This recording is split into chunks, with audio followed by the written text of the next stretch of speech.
नमस्कार, स्वागत है आपका हमारा मध्य प्रदेश के बुलेटिन में। मैं हूं आपके साथ यशी शुक्ला। करेंगे खबरों का, लेकिन उससे पहले नजर डालेंगे सुर्खियों पर।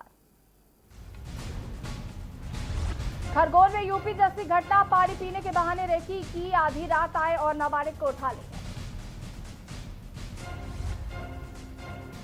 विधानसभा उपचुनाव की तारीखों का ऐलान। मध्य प्रदेश में 28 सीटों पर 3 नवंबर को होगी वोटिंग। बिहार के साथ 10 नवंबर को ही नतीजे आएंगे।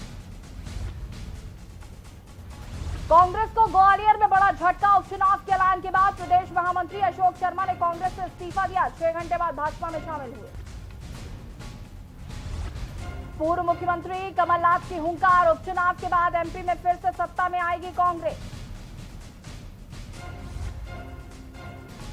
एमपी में कोरोना का कहर। प्रदेश में 2004 नए कोरोना मरीज। भोपाल में 308 पॉजिटिव, एसआई समेत 7 की मौत। केंद्रीय गृह मंत्रालय ने अनलॉक 5 के लिए गाइडलाइंस जारी की। सिनेमाघर और मल्टीप्लेक्स 50% सीटों के साथ खोले जाएंगे। आप देख रहे हैं के न्यूज, खबरों का सारथी। और बुलेटिन की शुरुआत करते हैं। केंद्रीय गृह मंत्रालय ने अनलॉक 5 के लिए गाइडलाइंस जारी कर दी हैं। गृह मंत्रालय के निर्देशों के मुताबिक अनलॉक 5 में सिनेमाघर और मल्टीप्लेक्स 50% सीटों के साथ खोले जाएंगे। इसके साथ ही बिजनेस टू बिजनेस एग्जीबिशन को भी गृह मंत्रालय के दिशा निर्देशों के साथ परमिट दे दिया गया है। क्या कुछ खुला रहेगा या बंद रहेगा, ग्राफिक्स के जरिए दिखाते हैं।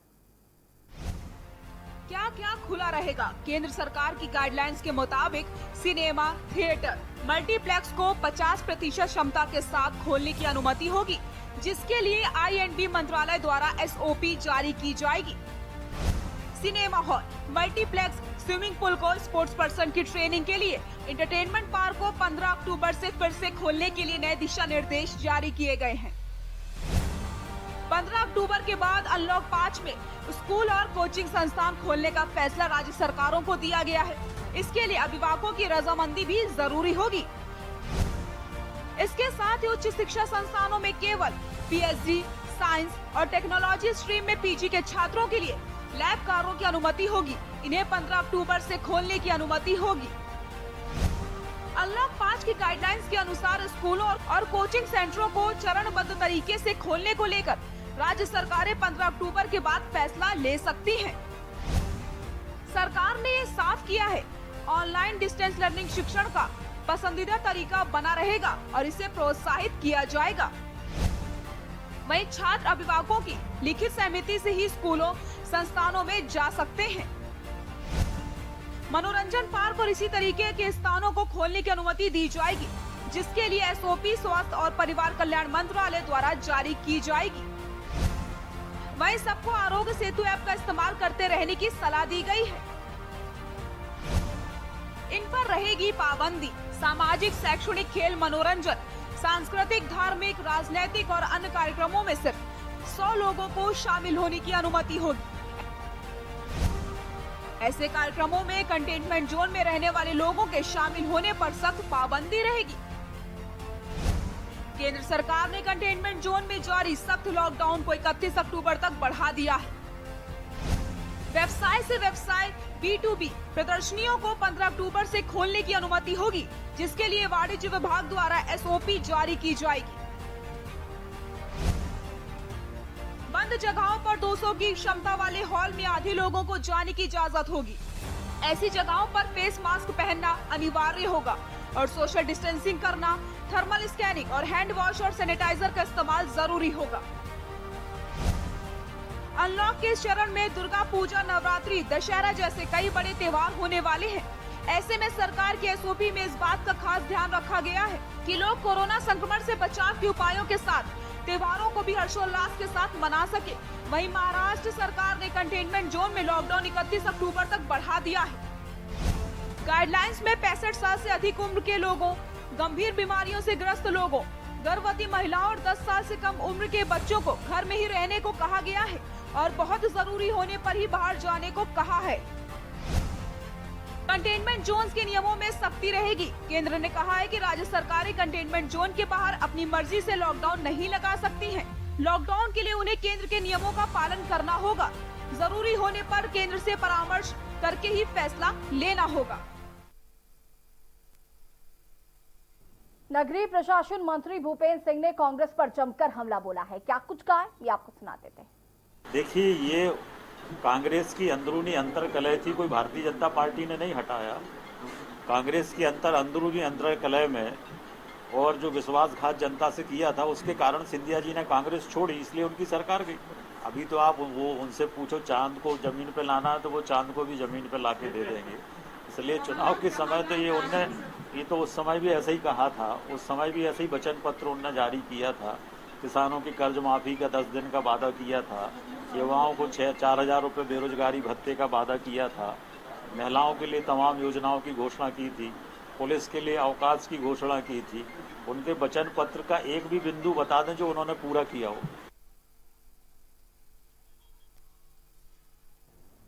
विधानसभा उपचुनाव की तारीखों का ऐलान हो गया है। मध्य प्रदेश में 28 सीटों पर 3 नवंबर को वोटिंग होगी। इतना ही नहीं, बिहार के साथ 10 नवंबर को ही नतीजे आएंगे और 16 अक्टूबर तक नामांकन दाखिल होंगे। मध्य प्रदेश के मुख्य निर्वाचन पदाधिकारी वीरा राणा ने इस बात की जानकारी दी। भारत निर्वाचन आयोग द्वारा राज्य में 28 विधानसभा क्षेत्रों के रिक्त पदों को भरने हेतु आज दिनांक 29 सितंबर 2020 को कार्यक्रम जारी किया है। कार्यक्रम अनुसार नाम निर्देशन पत्र दाखिल करने की अंतिम तिथि 16 अक्टूबर 2020 है। नाम निर्देशन पत्रों की समीक्षा 17 अक्टूबर 2020 को होगी। नाम निर्देशन पत्र 19 अक्टूबर 2020 तक वापस लिए जा सकेंगे। प्रदेश में 3 नवंबर 2020 को सभी 9,361 केंद्रों पर मतदान होगा। मतों की गणना 10 नवंबर 2020 को होगी। निर्वाचन की घोषणा के साथ ही आदर्श आचरण संहिता तत्काल प्रभाव से लागू हो गई है। आदर्श आचरण संहिता सभी उम्मीदवारों, राजनीतिक दलों और सरकार पर लागू होगी।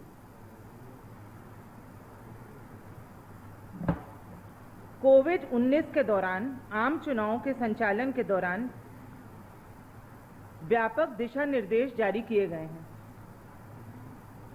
आयोग ने नामांकन प्रस्तुत करने के लिए उम्मीदवार के साथ आने वाले व्यक्ति की संख्या के मानदंडों को संशोधित किया है, जो 5 व्यक्तियों के बजाय अब 2 तक सीमित है। नामांकन के प्रयोजनों के लिए वाहनों की संख्या 3 वाहनों के बजाय अब 2 तक सीमित है। कोविड-19 की रोकथाम के दिशा निर्देशों को ध्यान में रखते हुए आयोग ने डोर टू डोर अभियान के लिए संख्या उम्मीदवार सहित कुल 5 व्यक्तियों तक सीमित कर दिया है। प्रचार प्रसार हेतु रोड शो में वाहनों के काफिले को 10 वाहनों के बजाय 5 वाहनों को सीमित किया है। वाहनों के काफिलों के 2 सेटों के बीच का अंतराल 100 मीटर के अंतराल के बजाय अब आधा घंटा रखा गया है। कोविड-19 के लिए राज्य स्तर पर नोडल अधिकारी एवं संबंधित जिला स्तर एवं विधानसभा स्तर पर नोडल अधिकारी नियुक्त किए गए हैं। ऐसे व्यक्ति जो अर्हता दिनांक 1 जनवरी 2020 को अपनी 18 वर्ष आयु पूर्ण कर चुके हैं और जिनका नाम मतदाता सूची में दर्ज है, वह इस निर्वाचन में अपना मतदान कर सकेंगे।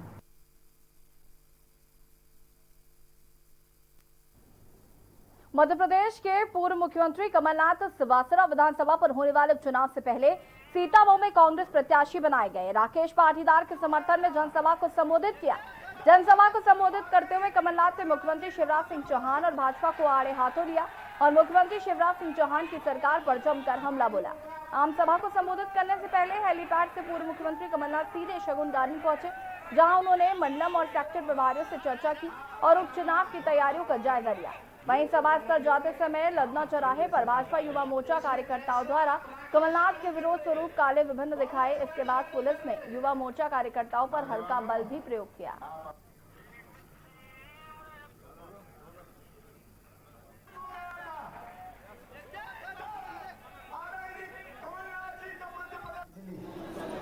मैंने कहा 100 रुपए में सभी बोले किसानों को राहत दी। कौन सा गुनाह मैंने किया, कौन सा पाप मैंने किया? मैं तो ये पूछता हूं शिवराज सिंह जी से, ये आके कितना भी झूठ बोल ले, याद रखिएगा, पहचान लीजिएगा इनकी राजनीति। मोदी जी याद है कोविड का कहते थे 20 लाख करोड़, मैंने नहीं कहा, मोदी जी कहते थे 20 लाख करोड़ मैं दे रहा हूं। कहा था मोदी जी ने? किसी के पास 20 रुपए आए? मोदी जी कहते थे 2 करोड़ नौजवानों को रोजगार मिलेगा। इधर है 2 करोड़ में से एक भी बच्चा, पर ये बात करने लग जाएंगे दूसरी। ये बहुत उस्ताद है ध्यान मोड़ने की राजनीति। ये ध्यान मोड़ने की राजनीति में राष्ट्रवाद की बात करने लग जाएंगे, पाकिस्तान की बात करने लग जाएंगे, चीन की बात करने लग जाएंगे। देख रहे हैं ना आजकल चीन की बात बहुत कर रहे हैं। ये तो पहली किस्त और दूसरी किस्त तीसरी किस्त में करना था, 1 जून से चालू करने वाला था कि 2 लाख तक के सब किसान का कर्जा माफ होगा। और ये मैं आपको वचन देता हूं, आएगी कांग्रेस की सरकार फिर से, दिवाली हम साथ साथ मनाएंगे और किसानों का 2 लाख रुपए तक का कर्जा हम माफ करेंगे, क्योंकि हमारे नजरिए में वो किसान है, हमारे नजरिए में वो नौजवान है। कौन सा पाप मैंने किया, कौन सी गलती मैंने करी थी? मैंने कहा गौशाला बनाएंगे, मैंने पाप किया। मैंने कहा कर्जा माफ करेंगे, शुरुआत करी, मैंने कौन सा गुनाह किया? मैंने कहा कि मध्य प्रदेश की एक नई पहचान बनाऊंगा, माफिया से इसका सामना करूंगा, शुद्ध का युग चलाऊंगा। कौन सा पाप किया मैंने? ये मैं आपको झूठ बोलने की आदत कुछ कम हो गई होगी, जहां जाएंगे झूठ बोलना शुरू कर देंगे। ये मीडिया की राजनीति, ये कलाकारी की राजनीति, ये घोषणाओं की राजनीति। कौन सी ऐसी घोषणा है जो शिवराज सिंह ने पिछले 3 महीने नहीं करी? पर ये हमारे जो कर्मचारी है, हमारे जो सब शिक्षक है, किसी प्रकार के शिक्षक हो, कितना धोखा हो रहा है इनके साथ, इसकी घोषणा नहीं करेंगे हम। मैं तो रोजगार की बात करता हूं, ये बेरोजगार की बात करते हैं, बेरोजगारी बढ़ाने की बात करते हैं। और यहाँ पर वक्त हो गया एक छोटे से ब्रेक का, जल्द हाजिर होंगे।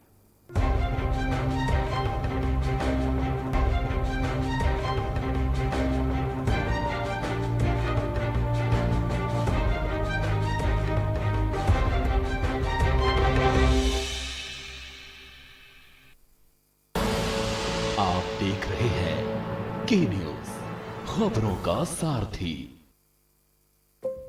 हम अक्सर फोन पर हालचाल पूछने के लिए कॉल करते हैं। टेक केयर, अपना ख्याल रखना, कैसे हो?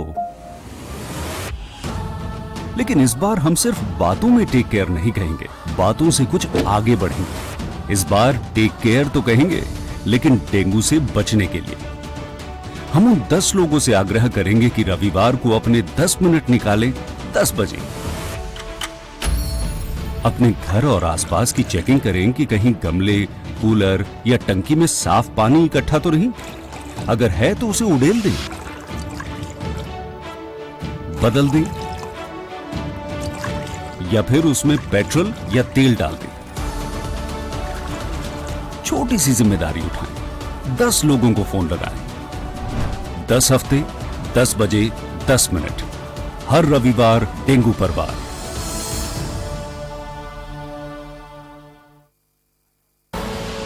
आप देख रहे हैं के न्यूज, खबरों का साथ।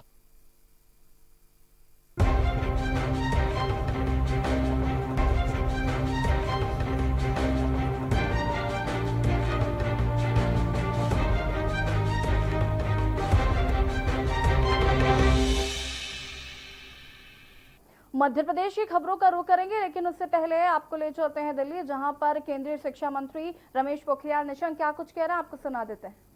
चाहे जेईई मेंस का विषय रहा हो, चाहे नीट की परीक्षाओं का रहा हो, चाहे जेई एडवांस कराओ, तमाम ऐसी जो परीक्षाएं थी जो बच्चों के भविष्य से जुड़ी थी, उन सभी परीक्षाओं को कराने में, कॉपियों को जांचवाने में गृह मंत्रालय ने एक कदम आगे बढ़ कर के जो छात्रों को मदद किया है, मैं हृदय की गहराइयों से देश के शिक्षा मंत्री होने के नाते मैं गृह मंत्री जी का बहुत आभारी हूँ। प्रधानमंत्री जी का आशीर्वाद लगातार हमको मिला है।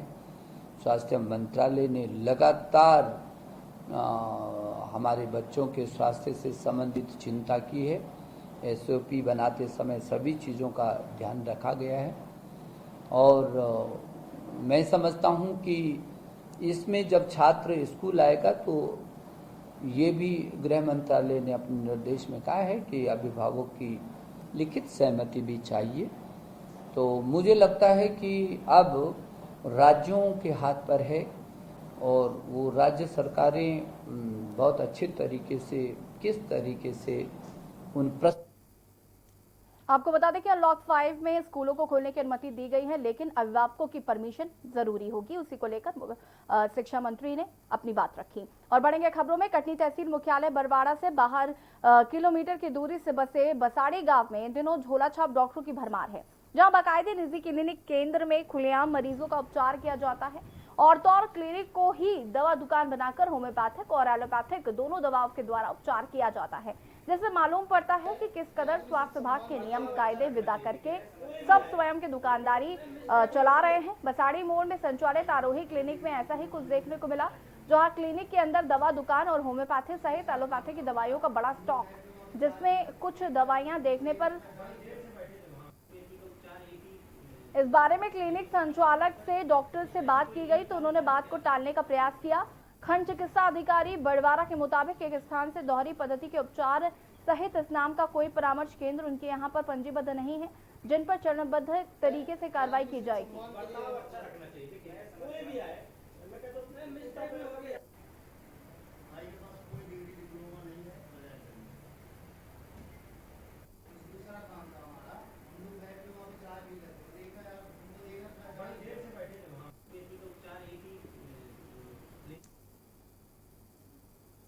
जिला युवा कांग्रेस के आह्वान पर जिला चिकित्सालय अस्पताल में व्याप्त अनियमितताएं और प्रबंधन के विरोध में बीते दिनों सिविल सर्जन के लापरवाही के कारण हुई मौत को लेकर युवा कांग्रेस द्वारा एक दिवसीय धरना प्रदर्शन आयोजित किया गया, जहां मांग की गई कि civil doctor surgeon DK Dwivedi को तुरंत हटाया जाए और सिविल सर्जन डीके द्विवेदी के ऊपर गैर इरादतन हत्या का मुकदमा दर्ज किया जाए।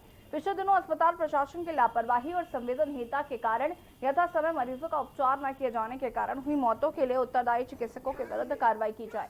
अस्पताल भवन मरम्मत, पोताई, नवीनीकरण एवं अन्य सामग्री की खरीदी में किए गए भ्रष्टाचार की लंबित जांच पूरी कर उत्तरदायी अधिकारियों के विरुद्ध कार्रवाई की जाए। कांग्रेसियों ने अल्टीमेटम दिया है कि अगर 15 दिन के अंदर मांग पूरी नहीं हुई तो उग्र आंदोलन होगा। युवा कांग्रेस द्वारा राज्यपाल को संबंधित 11 सूत्री मांग पत्र जिला प्रशासन के उपस्थित प्रतिनिधि को सौंपा गया। यहाँ पे आज हम सब एकत्रित हुए हैं जिला चिकित्सालय की लचर व्यवस्थाओं को देखते हुए कोविड-19 के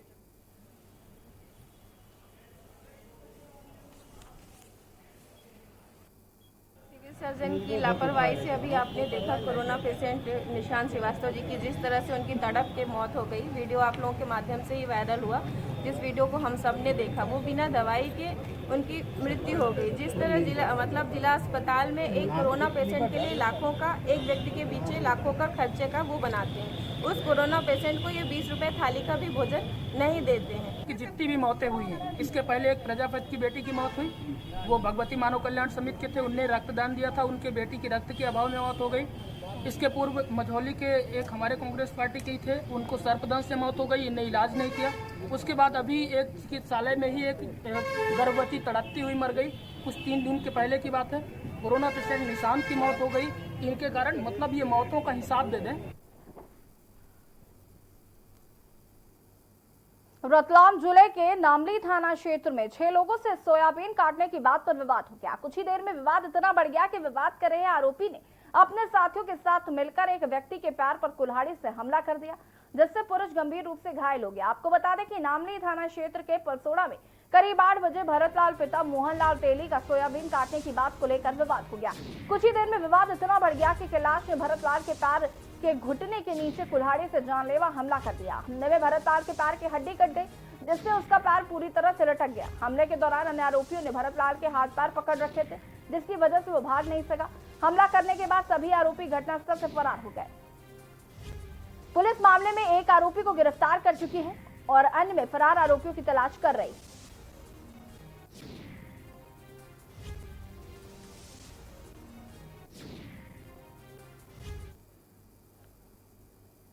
और चुनाव आते ही एक बार फिर से बीजेपी को भगवान श्री राम की याद आ गई है, लेकिन इस बार अयोध्या में मंदिर निर्माण नहीं, बल्कि अयोध्या में श्री राम मंदिर शिला पूजन को लेकर रथ यात्रा निकाली जा रही है और ये रथ यात्रा मेगांव विधानसभा से निकाली जाएगी। इस रथ यात्रा का शुभारंभ मंगलवार के दिन भिंड के प्रसिद्ध दंदरौवा धाम हनुमान मंदिर से हुआ। मंदिर के महंत रामदास महाराज ने इस रथ यात्रा का शुभारंभ किया। इस मौके पर शिवराज सरकार के राज्य मंत्री ओपीएस भदौरिया भी मौजूद रहे।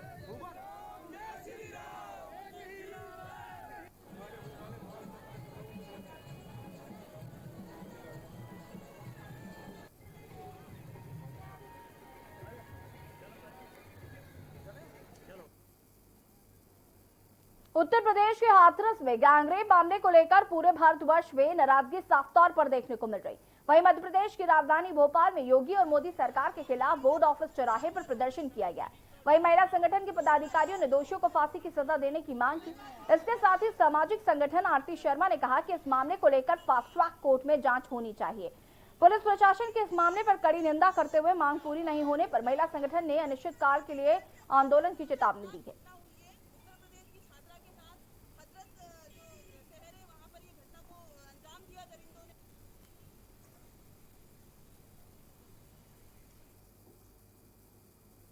प्रदेश के अंदर प्रशासन लगातार लड़कियों की सुरक्षा को लेकर बात तो करता है, मगर देखा जाए तो जमीनी हकीकत कुछ और ही बयां करती है। मध्य प्रदेश में अपराधियों के हौसले इतने बुलंद हैं कि वो सरेआम नाबालिग लड़कियों के साथ छेड़छाड़ करते हैं।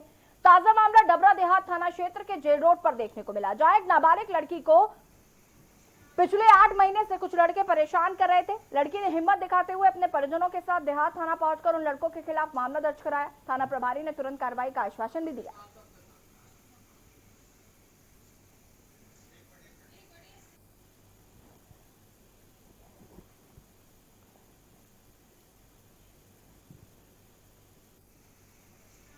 आया था कि उनकी बच्ची के साथ एक विशाल जाटव डबरा का है, कपिल सिंह, ये दोनों डबरा के हैं। एक अभी दिन से छेड़छाड़ कर रहे हैं और इसका पीछा कर रहे हैं। तो मामले को गंभीरता से लेते हुए मैंने इसमें 354, 354D, 294 और 501 के तहत प्रकरण पंजीबद्ध कर रहे हैं। इनको शीघ्र गिरफ्तार करके। हमारा मध्य प्रदेश के बुलेटिन में फिलहाल इतना ही। देखिए छत्तीसगढ़ विशाल मिश्रा के साथ।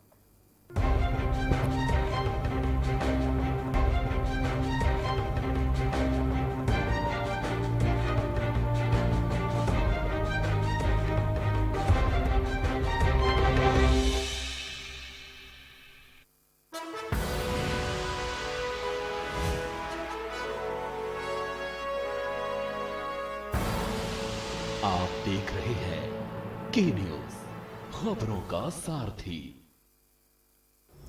नमस्कार। हम सब 2 करोड़ दिल्ली वासियों ने मिलके बड़ी मुश्किल से कोरोना को कंट्रोल किया है। अब हमें